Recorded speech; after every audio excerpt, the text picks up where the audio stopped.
ਦੀਵਾਲੀ ਦੀ ਰਾਤ ਨੂੰ ਜਦੋਂ ਪਟਾਕਿਆਂ ਦਾ ਸ਼ੋਰ ਖਤਮ ਹੋਇਆ, ਉਸ ਤੋਂ ਬਾਅਦ ਹੀ ਅੱਧੀ ਰਾਤ ਨੂੰ ਪਟਾਕਿਆਂ ਤੋਂ ਨਿਕਲਦਾ ਧੂਆਂ ਹੌਲੀ-ਹੌਲੀ ਦੇਸ਼ ਦੀ ਰਾਜਧਾਨੀ ਦਿੱਲੀ ਦੇ ਆਸਮਾਨ ਨੂੰ ਢੱਕਣ ਲੱਗਾ। यानी एक बार फिर दिल्ली ਦਾ ਹਵਾ ਪ੍ਰਦੂਸ਼ਣ ਖਤਰੇ ਵਿੱਚ ਹੈ। ਲੱਖ ਕੋਸ਼ਿਸ਼ਾਂ ਅਤੇ ਮਨਾਹੀ ਤੋਂ ਬਾਅਦ ਵੀ ਦੀਵਾਲੀ ਵਾਲੇ ਦਿਨ ਦਿੱਲੀ ਦੇ ਕਈ ਇਲਾਕਿਆਂ ਵਿੱਚ ਆਤਿਸ਼ਬਾਜ਼ੀ ਕੀਤੀ ਗਈ।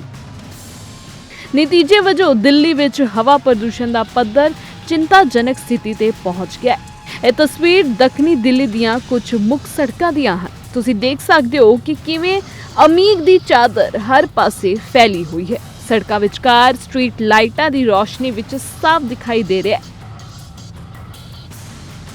ਰਾਤ ਦੇ ਹਨੇਰੇ 'ਚ ਇਸ ਰੋਸ਼ਨੀ 'ਚ ਪਟਾਕਿਆਂ ਤੋਂ ਬਾਅਦ ਨਿਕਲਣ ਵਾਲਾ ਧੂਆਂ ਸਾਫ਼ ਦਿਖਾਈ ਦੇ ਰਿਹਾ ਹੈ। ਦਿੱਲੀ ਵਿੱਚ ਹਵਾ ਪ੍ਰਦੂਸ਼ਣ ਦੇ ਮੱਦੇਨਜ਼ਰ ਸਰਕਾਰ ਅਤੇ ਪ੍ਰਸ਼ਾਸਨ ਵੱਲੋਂ ਪਟਾਕਿਆਂ ਤੇ ਪੂਰੀ ਤਰ੍ਹਾਂ ਪਾਬੰਦੀ ਲਾ ਦਿੱਤੀ ਗਈ ਸੀ, ਪਰ ਉਸ ਤੋਂ ਬਾਅਦ ਵੀ ਕਈ ਲੋਕ ਨਹੀਂ ਰੁਕੇ। ਇਹ ਤਸਵੀਰਾਂ ਇਸ ਗੱਲ ਦੀ ਗਵਾਹੀ ਭਰਦੀਆਂ ਹਨ ਕਿ ਦਿੱਲੀ ਦਾ ਹਵਾ ਪ੍ਰਦੂਸ਼ਣ ਇੱਕ ਵਾਰ ਫਿਰ ਖਤਰਨਾਕ ਸਥਿਤੀ ਤੇ ਪਹੁੰਚ ਗਿਆ ਹੈ।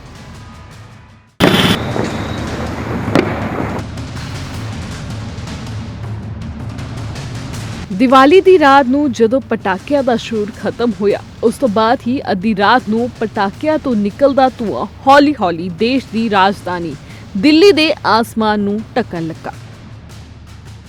यानी एक बार फिर दिल्ली ਦਾ ਹਵਾ ਪ੍ਰਦੂਸ਼ਣ ਖਤਰੇ ਵਿੱਚ ਹੈ। ਲੱਖ ਕੋਸ਼ਿਸ਼ਾਂ ਅਤੇ ਮਨਾਹੀ ਤੋਂ ਬਾਅਦ ਵੀ ਦੀਵਾਲੀ ਵਾਲੇ ਦਿਨ ਦਿੱਲੀ ਦੇ ਕਈ ਇਲਾਕਿਆਂ ਵਿੱਚ ਆਤਿਸ਼ਬਾਜ਼ੀ ਕੀਤੀ ਗਈ। ਨਤੀਜੇ ਵਜੋਂ ਦਿੱਲੀ ਵਿੱਚ ਹਵਾ ਪ੍ਰਦੂਸ਼ਣ ਦਾ ਪੱਧਰ ਚਿੰਤਾਜਨਕ ਸਥਿਤੀ ਤੇ ਪਹੁੰਚ ਗਿਆ। ਇਹ ਤਸਵੀਰ ਦੱਖਣੀ ਦਿੱਲੀ ਦੀਆਂ ਕੁਝ ਮੁੱਖ ਸੜਕਾਂ ਦੀਆਂ ਹਨ। ਤੁਸੀਂ ਦੇਖ ਸਕਦੇ ਹੋ ਕਿ ਕਿਵੇਂ ਅਮੀਗ ਦੀ ਚਾਦਰ ਹਰ ਪਾਸੇ ਫੈਲੀ ਹੋਈ ਹੈ। ਸੜਕਾਂ ਵਿਚਕਾਰ ਸਟਰੀਟ ਲਾਈਟਾਂ ਦੀ ਰੋਸ਼ਨੀ ਵਿੱਚ ਸਾਫ਼ ਦਿਖਾਈ ਦੇ ਰਿਹਾ ਹੈ। ਰਾਤ ਦੇ ਹਨੇਰੇ 'ਚ ਇਸ ਰੋਸ਼ਨੀ 'ਚ ਪਟਾਕਿਆਂ ਤੋਂ ਬਾਅਦ ਨਿਕਲਣ ਵਾਲਾ ਧੂਆਂ ਸਾਫ਼ ਦਿਖਾਈ ਦੇ ਰਿਹਾ ਹੈ। ਦਿੱਲੀ ਵਿੱਚ ਹਵਾ ਪ੍ਰਦੂਸ਼ਣ ਦੇ ਮੱਦੇਨਜ਼ਰ ਸਰਕਾਰ ਅਤੇ ਪ੍ਰਸ਼ਾਸਨ ਵੱਲੋਂ ਪਟਾਕਿਆਂ ਤੇ ਪੂਰੀ ਤਰ੍ਹਾਂ ਪਾਬੰਦੀ ਲਾ ਦਿੱਤੀ ਗਈ ਸੀ, ਪਰ ਉਸ ਤੋਂ ਬਾਅਦ ਵੀ ਕਈ ਲੋਕ ਨਹੀਂ ਰੁਕੇ। ਇਹ ਤਸਵੀਰਾਂ ਇਸ ਗੱਲ ਦੀ ਗਵਾਹੀ ਭਰਦੀਆਂ ਹਨ ਕਿ ਦਿੱਲੀ ਦਾ ਹਵਾ ਪ੍ਰਦੂਸ਼ਣ ਇੱਕ ਵਾਰ ਫਿਰ ਖਤਰਨਾਕ ਸਥਿਤੀ ਤੇ ਪਹੁੰਚ ਗਿਆ ਹੈ।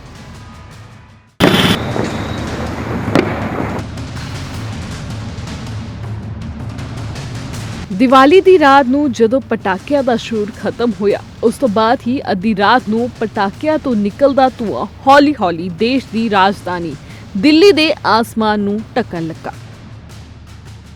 यानी एक बार फिर दिल्ली ਦਾ ਹਵਾ ਪ੍ਰਦੂਸ਼ਣ ਖਤਰੇ ਵਿੱਚ ਹੈ। ਲੱਖ ਕੋਸ਼ਿਸ਼ਾਂ ਅਤੇ ਮਨਾਹੀ ਤੋਂ ਬਾਅਦ ਵੀ ਦੀਵਾਲੀ ਵਾਲੇ ਦਿਨ ਦਿੱਲੀ ਦੇ ਕਈ ਇਲਾਕਿਆਂ ਵਿੱਚ ਆਤਿਸ਼ਬਾਜ਼ੀ ਕੀਤੀ ਗਈ।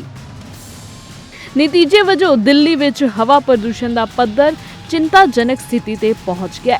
ਇਹ ਤਸਵੀਰ ਦੱਖਣੀ ਦਿੱਲੀ ਦੀਆਂ ਕੁਝ ਮੁੱਖ ਸੜਕਾਂ ਦੀਆਂ ਹਨ। ਤੁਸੀਂ ਦੇਖ ਸਕਦੇ ਹੋ ਕਿ ਕਿਵੇਂ ਅਮੀਗ ਦੀ ਚਾਦਰ ਹਰ ਪਾਸੇ ਫੈਲੀ ਹੋਈ ਹੈ। ਸੜਕਾਂ ਵਿਚਕਾਰ ਸਟਰੀਟ ਲਾਈਟਾਂ ਦੀ ਰੋਸ਼ਨੀ ਵਿੱਚ ਸਾਫ਼ ਦਿਖਾਈ ਦੇ ਰਿਹਾ ਹੈ। ਰਾਤ ਦੇ ਹਨੇਰੇ 'ਚ ਇਸ ਰੋਸ਼ਨੀ 'ਚ ਪਟਾਕਿਆਂ ਤੋਂ ਬਾਅਦ ਨਿਕਲਣ ਵਾਲਾ ਧੂਆਂ ਸਾਫ਼ ਦਿਖਾਈ ਦੇ ਰਿਹਾ ਹੈ। ਦਿੱਲੀ ਵਿੱਚ ਹਵਾ ਪ੍ਰਦੂਸ਼ਣ ਦੇ ਮੱਦੇਨਜ਼ਰ ਸਰਕਾਰ ਅਤੇ ਪ੍ਰਸ਼ਾਸਨ ਵੱਲੋਂ ਪਟਾਕਿਆਂ ਤੇ ਪੂਰੀ ਤਰ੍ਹਾਂ ਪਾਬੰਦੀ ਲਾ ਦਿੱਤੀ ਗਈ ਸੀ, ਪਰ ਉਸ ਤੋਂ ਬਾਅਦ ਵੀ ਕਈ ਲੋਕ ਨਹੀਂ ਰੁਕੇ। ਇਹ ਤਸਵੀਰਾਂ ਇਸ ਗੱਲ ਦੀ ਗਵਾਹੀ ਭਰਦੀਆਂ ਹਨ ਕਿ ਦਿੱਲੀ ਦਾ ਹਵਾ ਪ੍ਰਦੂਸ਼ਣ ਇੱਕ ਵਾਰ ਫਿਰ ਖਤਰਨਾਕ ਸਥਿਤੀ ਤੇ ਪਹੁੰਚ ਗਿਆ ਹੈ।